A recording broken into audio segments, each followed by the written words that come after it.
حضرت بلال رضی الله تعالی عنہ د پلار نوم رباح او د مور نوم حمنه ده او د حبشي اوسیدونکو دی او مکی مکرمه ته راغلی د مور هم وینځوا او دا بلال رضی الله تعالی عنہ د رنگ تور او بدن نری وچ دنګ او بدن تور. بعضو روایاتو کې راځي وي دا سر دا ویختیم داسې گونجی گونجی او د مکی یو سردارو عبدالله ابن جدعان د هغه غلام او داغه ګډي او بيزي به سره ولي. چې کله نبی علیه الصلاۃ والسلام باندې وحی نازل شو او ابو بکر رضی الله تعالی عنہ په ایمان راوړ هغه مرګتیا وکړه نو بیا به نبی علیه الصلاۃ والسلام د مکې نه بار مینا طرف ته یو ځای وو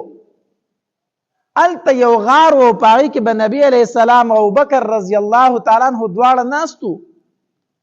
او نبی علیہ الصلوۃ والسلام با ابو بکر رضی الله تعالی عنہ ته دین اسلام هم خودو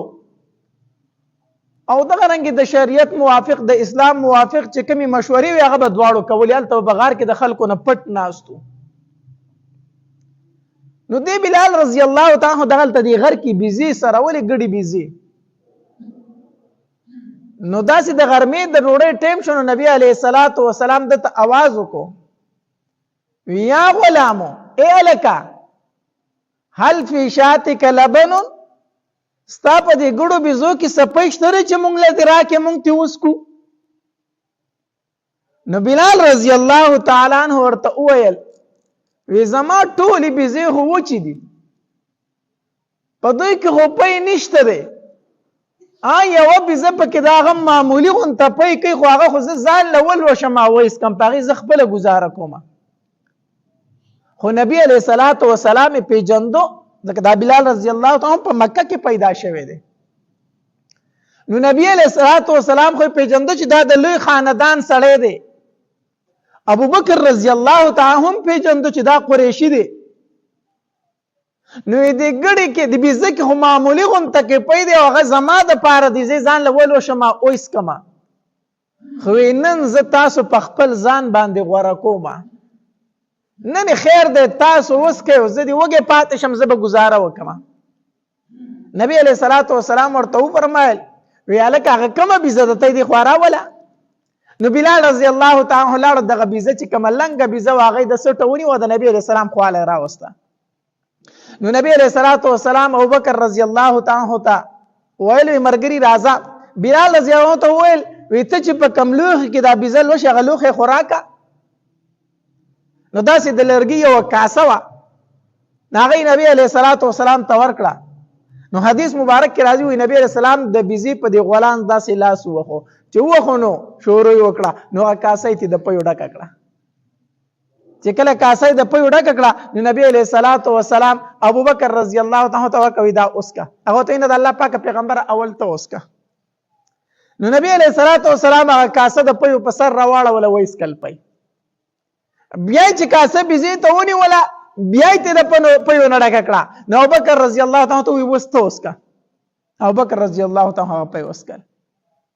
نو چې بیا وته کاسه ونی ونه بیا ته د پيو ډک کړه نو بلال زه ته هو لګ وسته د پيو اوسکا نو بیا بلال رضی الله تعالی عنہ په اوسکلو نو نبی علیہ الصلوۃ والسلام ورله دعوت ورکو یا لکه وته یو کار نه کوي وېسو وکما وې زه د الله پیغمبر یم په ما باندې ایمان راوړه کنه. نبی علیہ السلام ول دعوت ورکو زه د الله پیغمبر یم ته په ما باندې ایمان راوړه کنه. نو بلال رضی الله تعالی عنہ مقصد دې صدق ویل سغواړي خبره سم مقصد دی راوړی دی. نبی علیہ الصلوۃ والسلام ورته فرمایل ځم چې لا اله الا الله لایق د بندګۍ صرف یو الله دی د لات او د منات نه کیږي یو الله کون کې دی د لایق د بندګۍ صرف دغه یو ذات دی. دغه یو خبره مې تاسو ته راوړې او محمد رسول الله زه د الله سیما رسول یم. بلال رضی الله تعالی عنہ فرمایل دې خبره کې خو د رښتینواله ځکه شته دی چې دا بيزي دا پي ډېر وکړو دا خو دوره پي نه کړي خو درې کاسې پي وکړو دا سي چل دی. نو نبی عليه الصلاه والسلام ورته فرمایل دا د هر پیغمبر معجزه وي د هر یو پیغمبر معجزه وي او دا زما معجزه و چې الله تبارک وتعالى ته وښودله. بلال رضی الله تعالی عنہ وی زه پتا باندې ایمان راوړم زه دا کلمه وام لا اله الا الله محمد رسول الله مسلمان شو.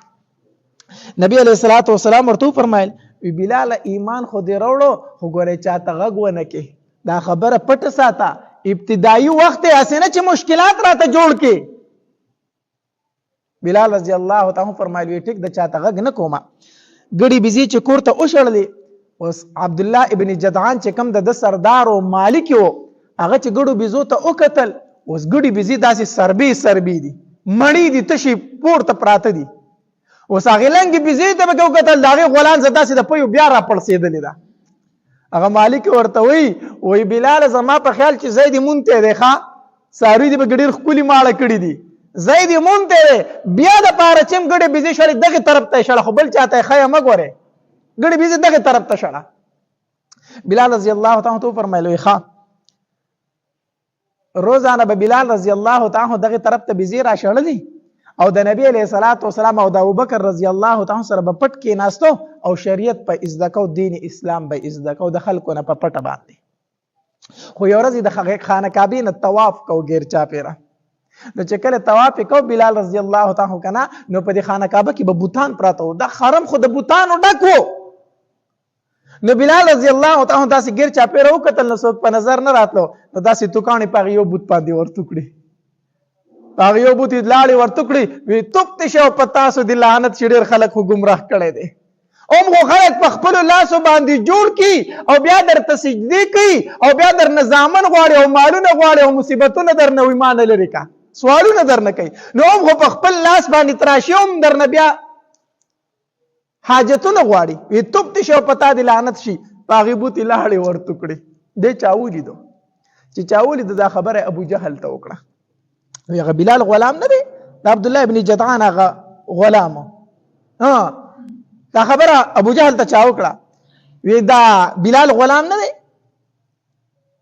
د عبد الله ابن جدعان چې کوم غلام دی هغه نن دا چلو کو په حرم کې په بت باندې لاړ ورته کړی. ابو جهل وی ښا ابو جهل چې د خبرې نه خبر شو راغی په عبد الله ابن جدعان پسې رده چې کوم مالکو وی تم صاحب شوی نعوذ بالله دی نبی علیہ الصلوۃ والسلام ته بی دین وی نو چې داغه په څوک ملګری نو دا بی دین شوی دی نو عبد الله ابن جدعان ته ابو جهل وی تم صاحب شوی او تام لات او منات او غزا دی پرې خودل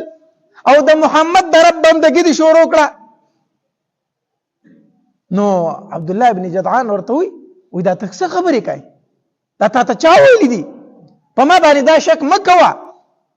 او کوس غواړم نو سلو خان بدو خپل بوتانو په نوم باندې قرباني کما زه خو دا غو دومره عزت کوم او ته ما ته چې تعالی منات پرې خپل بوتان دی پرې خې دي نو ابو جهل ورته چې تا نه دی پرې خې نو ستا دی غلام ولي پرې خې دي څنګه زما غلام پرې خې دي وستا غلام نن په مکه په حرم کې په بوت باندې لاړې ورته کلی دي نو چې دې صاحب شوی د غلام دومره څنګه همت کې دیشي چې مالک اجازت نه خدا سره ستام لاس ته زکه کنه غ صاحب شوی دی وی ښا زما غلام دا چل کړی وی او عزت نه خبر اوس په زه خوښ شم. روایتو کې راځي عبد الله ابن جدعان چې ردکم سردار په دې ظلمونه شروع کړ خبر په مکه کې خوره شو چې بلال ایمان راوړی دی په نبی علیہ السلام صحابي شوی دی بس ظلمونه په شروع کړو نو په مکه کې یو سردار او ډیر ظالمو دا غنوم امیه ابن خلف دا امیه راغی او عبد الله ابن جدعان ته ویلو دې ته مال راکړه دې ته نشي سمولې دا بلال ته مال راکړه دا ته نشي سمولې مال راکړه هغه ورته ویل دا مصیبت زمانه لري کته واله نو امیه ابن خلف دا بلال رضی الله تعالی عنہ واغس چې وای غستو هغه چې بیا کوم ظلمونه کړی دي تاریخ لیکي تاریخ وی پشګو کې به سملو پشګو کې د مکی پشګو کې او د عربو څومره تیز نور دی هغه چې انسان ویني فتح ورته لګي وی په دې سړک باندې په پیزار کې په دې غرمه کې خپنه شي کې خو دې د پیزار د تلې ویلي کوي او پیزار ته چې غشګ رادن نشو په غرمه کې کنه د خپې درله پولې کوي دومره ګرمه شګي اخور وريږي تاسو د مکی ګرمي هډې زیاته ګرمي ده نو بلال رضی الله تعالی به سارا ته وستو په دې سره غرمه کې دا شګي چې د اور په شانتي بسري شي وي د سی بتودي وي په دې باندې به دا بلال رضی الله تعالی وسلم او تودي غټي تیګي به راوغسته په دې سینه به تکي خو دي یو دا چې د عملای دي شګل جوخته ورشي او دویم دا چې د پاسه غاړي د تیګي مسيزي هغه شګو به بلال رضی الله تعالی د بدن نه کمیس لر کړو او لغړ به په سملوله او چې دا غینه به را پاسو واړه به پسې کړلو په مکی په کوسو کې به د روانو هغه په پسې خاندل او چغې به والی او د بلال رضی الله تعالی د خلینه بصیرت یو आवाज خطو احد احد احد یعنی داسې حالت ورلور کو چې د یو لوب غونته سيزته نه جوړ کو بلال رضی الله تعالی چې په کم طرف تیریدو واړه پسې کېدل خندل به ټوکې به پسې کوي بلال رضی الله تعالی فرمای په خپل وې د صغره نه د صغره دا صغره چې دنو دا د وسپن یو کمیس ته او دی بدن ته داسې داخله کوه چې کړي جوړه چې دا توره په اثر نه کوي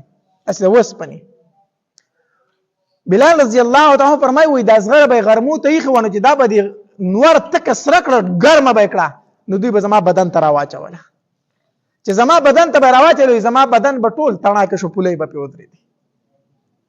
بدن به تڼاکه شو پولې به پیودري داسې ظلمونه بیا دی بلال رضی الله تعالی سره کول یو ورځ دا بلال رضی الله تعالی په تودو شګو سملول دی او په دې سینې ورته تیګی دی او دا امیه ابن خلف بدبخت ورته ولاړ دی چې کوم مالکو او وړو ته وی راځي پکانو ولې ماشومان راځي او کانو باندې ولې خان دی پوري دا لوی میلې جوړ کړی دا بلال رضی الله په مخه ته پروت دی په شګو کې د داسې یو میلې جوړ کړی یو ټوکه جوړ کړی واړه راغون کړی دی په دغه طرف باندې ابوبکر رضی الله تعالی تیری دو ابوبکر رضی الله تعالی چې وکتل کنه د امیه ابن خلف ته وی ته په دې بے کس باندې ولې درو ظلم کوي دا غریب ستانه څه غواړي دغه د چا د ایسوم نه ده خو یو غلام دی بے کس دی غریب دی ته ولې په دې باندې دا ظلمونه کوي نو امیه ابن خلف ورته وی دا څه چې وسره کیږي دا ستا او استاد مرګري د وجنه وسره کیږي دا ستا او استاد مرګري چې کوم دی محمد صلی الله علیه وسلم دا د سره د ستاسو د وجنه کیږي او کو خلاصول شو جو خلاص کا ابو بکر رضی الله تعالی عنہ فرمایلی خرسینا ویولې نه خرصومه په دبه تسکای امیه ابن خلف ورته بخندا شو په دبه تسکای دی خو د اس بیګاروم نه دی په کوسو کې ګرځي دغه یو چغوي چې احد او حد خو لیونه دی په دسکای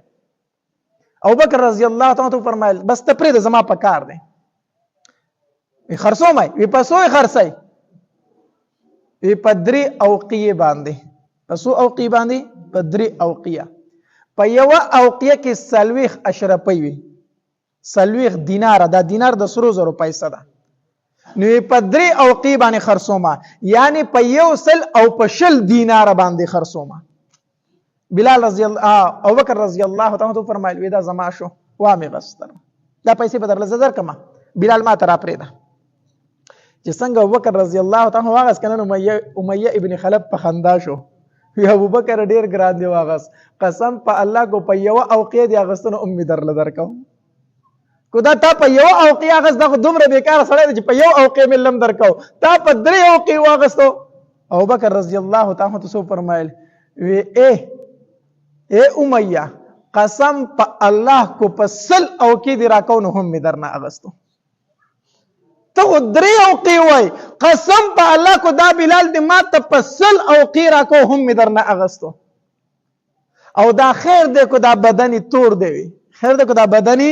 تور دی هو قلبه قلب ذهب ته د زړه خو د سرو زرو جوړ دی د زړه د سرو زرو دی د ز پیژنم چې دا د کم مقام انسان دی تاسو نه پیژنئ چې څنګه واغستو نو بلال رضی الله تعالی ابو بکر رضی الله تعالی تو ابو بکر وی ځان لدی واغستم او کو الله لدی واغستم کو ځان له اغسته ما ابو بکر کار را تخه چکوم درله زمیدار درله کوم ګډي بيزي درله سروم او کوستا نور څه خدمت دیاړي مزدوري چاغه درله کوم خیراته کار دی را تخه کو ځان له اغسته او کو الله له اغسته نو ما زما رب پرې دو بیا ما زما رب پرې دو ابو بکر رضی الله عنه فرمایل وی بلال ما ځان نه اغسته ما الله اغسته او دغه الله په نوم باندې آزاد ته آزادي الله ابو بکر رضی الله بلال رضی الله تعالی راغی ابو بکر رضی الله تعالی نبی علیہ الصلوۃ والسلام لره اذا الله پاک پیغمبر بلال می واغستو د امیہ ابن خلف نه می بلال واغستو نبی علیہ الصلوۃ والسلام ورته ابو بکر یوازې بیناخلی ما به پکې د ځان سره شریکای ابو بکر دا سعادت یوازې به ته ناخلی ما پکې د ځان سره شریک کا چې د بلال یو مخسته او یو زمای د بلال یو لاستای او یو لاس زمای ابو بکر رضی الله تعالی عنہ په خندا شو وی دا الله پاک پیغمبر اخو ما آزاد کړی دی اخو ما آزاد کړی دی نبی علیہ الصلوۃ والسلام فرمایل وی ابو بکر سیدنا واعتق سیدنا ابو بکر خو زمون سردار دی او زمون سردار بلال آزاد کو زمون سردار بلال آزاد کو بلال خو زمون سردار دی